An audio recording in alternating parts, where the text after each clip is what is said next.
Hello guys, welcome to my YouTube channel Asal International Academy. Today I am going to discuss here Good Point Estimator Properties in 2022. I have arranged this lecture into 5 parts.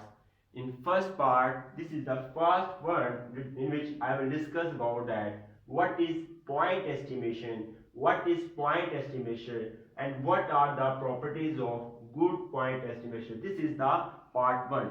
Part 2 contains totally discussion about the unbiasedness, and part 3 contains about the consistency. Part 4 contains about the efficiency, and last part 5 contains sufficiency.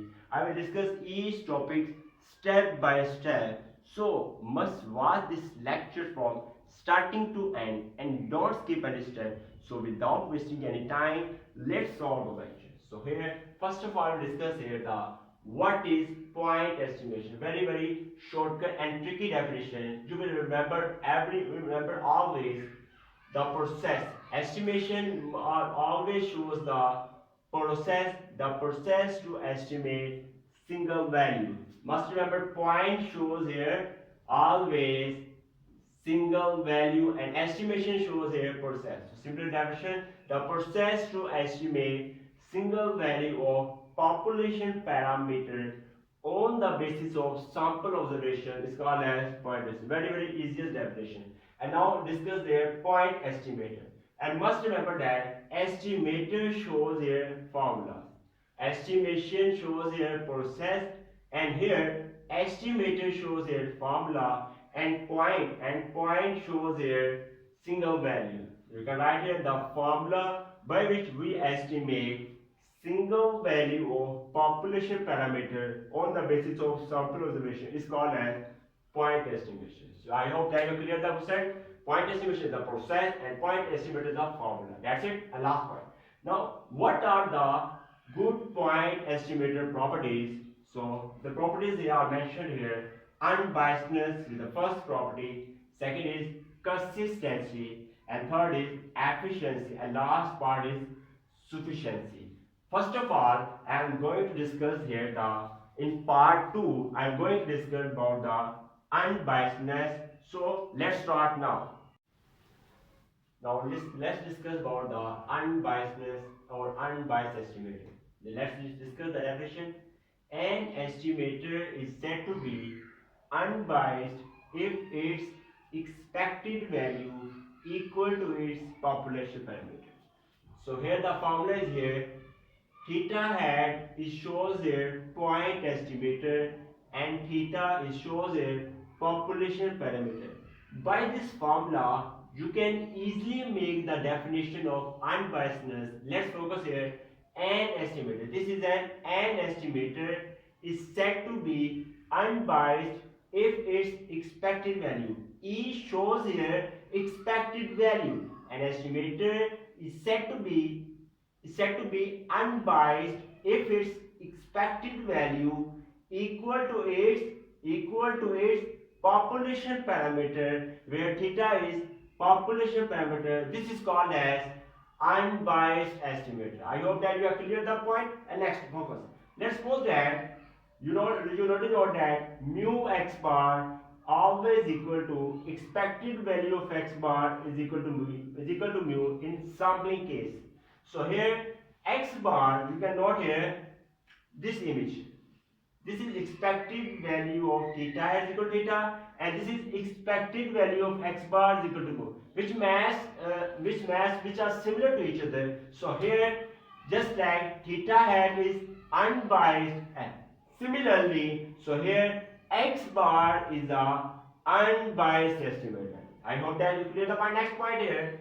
Positively, what is the difference between positively biased estimator and negatively biased estimator? So here expected value of theta hat is greater than theta is called as positively biased estimator. And other case, expected value of theta hat is less than theta, then this is called as negatively biased estimator. And now last point is here. If question is here, what is biased estimator? it is unbiased. But if we ask any question about that, what is biased estimator? You can write here totally reversed. An estimator is said to be biased if its expected value does not equal to its population parameter. So this is case will be biased estimator, and if it is unbiased, this case will be applied. In biased it is equal, and in biased case it is does not equal. I hope that you have cleared the completely concept about the unbiasedness, unbiased estimator and biased estimator. So let's discuss about this is the part 2. Now let's discuss about the part 3, which is here consistency. What is the consistency? So let's start. Now I'm going to discuss about the consistency. What is consistency and what is consistent estimator? So let's start the definition. An estimator is said to be consistent estimator if it approaches to or closer to population parameter if sample size is increased. Let's discuss here. Theta hat is an estimator. I have already told you about that. And theta is a population parameter. So definition is very easy. You can make the definition by using this formula. An estimator is said to be consistent estimator if it approaches to or closer to a population parameter if sample size n is a sample size. N is a sample size. So n is here sample size. If sample size is increased, that's called as simplest definition of consistent estimator. I hope that you clear the point. Now discuss here. Very important point. What would be the criteria for checking the consistency of an estimator? This is very important part. So let's discuss here the criteria. An estimator would be consistent if variance of theta hat becomes 0 as n approaches infinity. Let's start here. Variance of theta hat becomes 0 as n approaches infinity. So this is the criteria for consistency. For example, let's take an example. Let point estimator, which is theta hat, is equal to x bar. Let's suppose that. So here we know that sigma square x bar is equal to sigma square over n. Here this sign shows here sigma. So you already know that in sampling sigma square x bar is equal to sigma square over n. So let's take the limits on both sides. The second step is here taking the limit as n approaches infinity on both sides of in this case. So next and last point will be here. This limit will be as it is at sigma square, putting the values of n approaches infinity. So we can put there infinity and 1 over infinity is equal to 0. So here sigma square infinity will be 0. I cleared the concept about that. Variance of theta hat. This is the variance of theta hat becomes 0 as n approaches infinity. So this is the criteria for consistency. So here x bar is a consistent estimator. You can say that x bar is a consistent estimator. I hope that you have cleared the complete concept about the consistency. What is consistent estimator and what would be the criteria for consistency? This is the part 3. Now next lecture is here part 4. Part 4 consistency here efficiency. What is the efficiency? So let's start. Now I'm going to discuss about the efficiency. What is efficiency, efficient or efficient? So let's discuss the definition. An unbiased estimator is said to be efficiency or efficient if the variance of this estimator is less than the variance of other estimator. So let's take the example here. Let T1 and T2 are two unbiased estimators of population parameter theta, then T1 will be more efficient of variance of T1 is less than variance of T2. So must remember that for efficiency, must remember that variance of first estimator is always less than the variance of other estimator. So this is the definition of efficiency. I hope that you have cleared the point. And now next they take the formula. What is the formula of efficiency which you can use in any calculations? Efficiency of T1 with T2 is equal to variance of T1 divided by variance of T. This is the formula. And let's suppose that if efficiency is from T2 then T1, then here will be T2, here will be T1. Must remember. You can say that efficiency of if here T2 with T1. If it reverse, then must remember here the formula will be here variance of T2 divided by variance of T1. I hope that clear the point. If efficiency T1 by 2, then T1 will be upside and denominator, and here will be T2 will be denominator. And similarly, if T2 with T1, then T2 will be on numerator and T1 will be denominator. That's it. Next important point here. If efficiency is greater than 1, we can say that T1 is more efficient. Very important point. And next and last point here, which is very important, what is blue? And you can say that what is best linear unbiased estimator. Very important point. Among many unbiased estimators, that estimator would be best linear unbiased estimator for which variance is always least. Must remember. What is blue? You can say that, and that estimator would be best linear unbiased estimator for which variance is least.